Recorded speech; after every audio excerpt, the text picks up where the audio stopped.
So in my last concept video, I created a North American Mega League where we took the 4 biggest gridiron football leagues in North America and combined them all into one large league. While I did come up with a division and conference format, there was one idea that a lot of you guys kept suggesting, and that was a promotion and relegation system.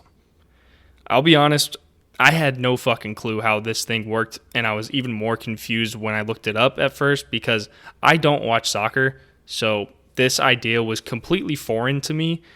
But after a little bit of studying and messing around with the concept, I found a system that I think would work pretty well, acknowledging that this would never ever happen, but it's fun to come up with ideas to scratch a little itch on my brain.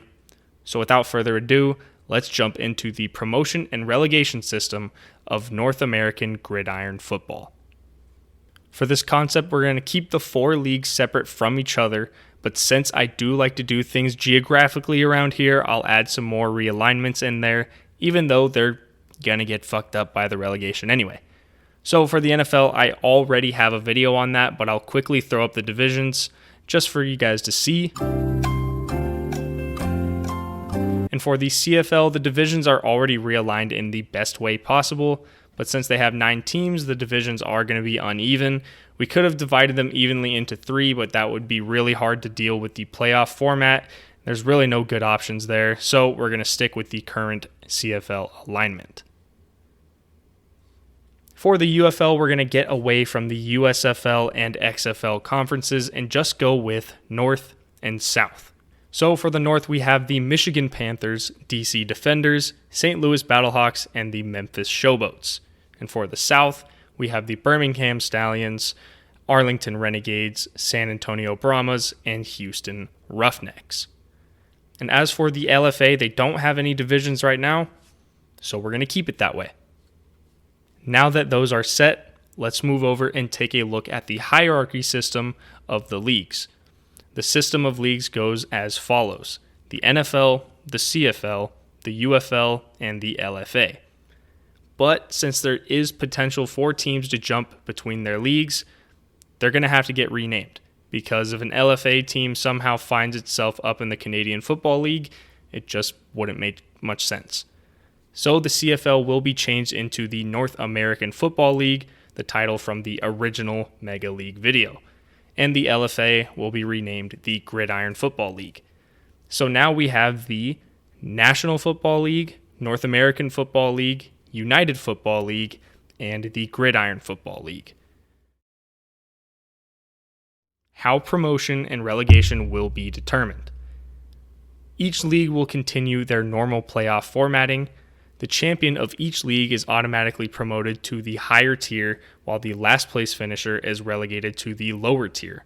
The runner-up of each league's championship game will play the second to last place finisher to determine their league for the next season. The play-in games will be decided in the newly repurposed Pro Bowl, so there is a reason for people to be interested.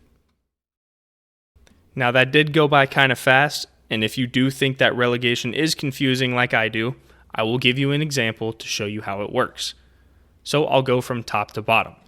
The Carolina Panthers were the worst team in the NFL last year, so they will be moved down to the NAFL.